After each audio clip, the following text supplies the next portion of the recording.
Welcome to How to Set Up a CDN for Your Blog. My name is Duncan and I'm the technical architect for a professional food blog called Lazy Cat Kitchen, and I'm also the lead developer for a WordPress theme store called Lazy Cat Themes, who sell recipe and lifestyle themes for WordPress bloggers. In part 1 of this video, I'm going to talk about what a CDN actually is, how a CDN works, and why having a CDN is a great idea. In part 2, I'll explain how to shop around for the cheapest CDN available and how to set up a CDN properly. So let's start.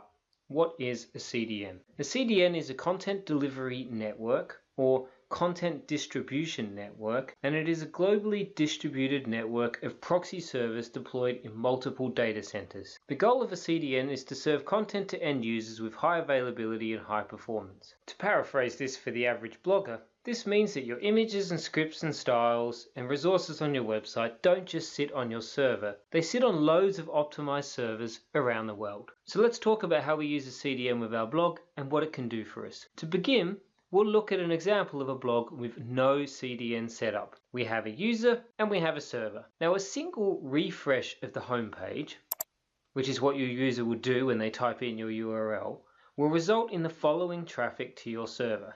Now, bear in mind that this is a professional WordPress theme and has been very optimized to work as efficiently as possible. But really, once you start putting stuff into a blog, pictures, Instagram plugins, fonts, symbols, current posts, future posts, advertising banners, etc., you generally end up with a usage like this. The reason I show this is that it may seem like a recipe is just one page, but in fact it consists of multiple elements, each of them being fetched separately from the server, which will result, in this case, in 50 plus calls to the server. So at a glance, we can see that images, other, which is mainly fonts, scripts and style sheets take up 99.3% of the bandwidth and 50 out of 51 requests when the home page is loaded. These are the files we're going to configure to be loaded up via a CDN. So let's look at the current setup and think about the future of this blog. Let's say that now we get 500 page views a day.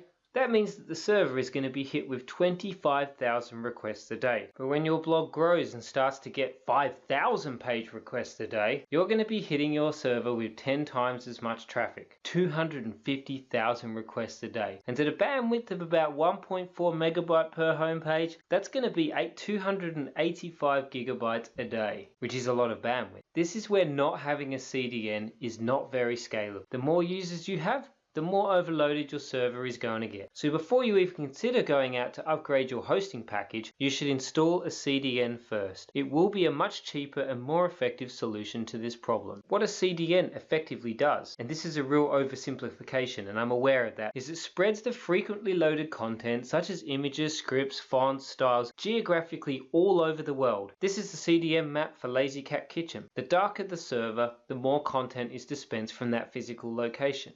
As you can see, our main client base is in New York and London. So why do we do this? Why is it beneficial to spread the content all over the world? There are actually many reasons why this is a good idea. The first is speed. The internet creates this illusion that it doesn't matter where you are. This actually isn't really the case. If you're getting your data from New York and you live in New York, you'll get it quicker than if you live in Australia. CDN stands for Content Distribution Network, which means that the content is distributed all over the world. Also, a CDN is always super optimized. You'll be using the same optimized technology as big companies use. You won't be relying so much on your little $5 a month server in a data center 1,000 miles away. You will go from having a website that is slow to a website that doesn't behave any differently to a lot of major corporate websites. And the more users that you get, the more apparent this difference will become. The second reason is scalability. This was really explained earlier. As your website gets bigger and more people are on it, more of the content will be accessed through the CDN. Lazy Cat Kitchen, that's about 99% of the content. And your server will remain able to cope with the load. Our server is coping the same now as it was when we had 1/2000th of the traffic that we have now. It is because the CDN is doing all the heavy lifting and hard work. The third one is cost. Now this depends a little on bandwidth and your hosting plan.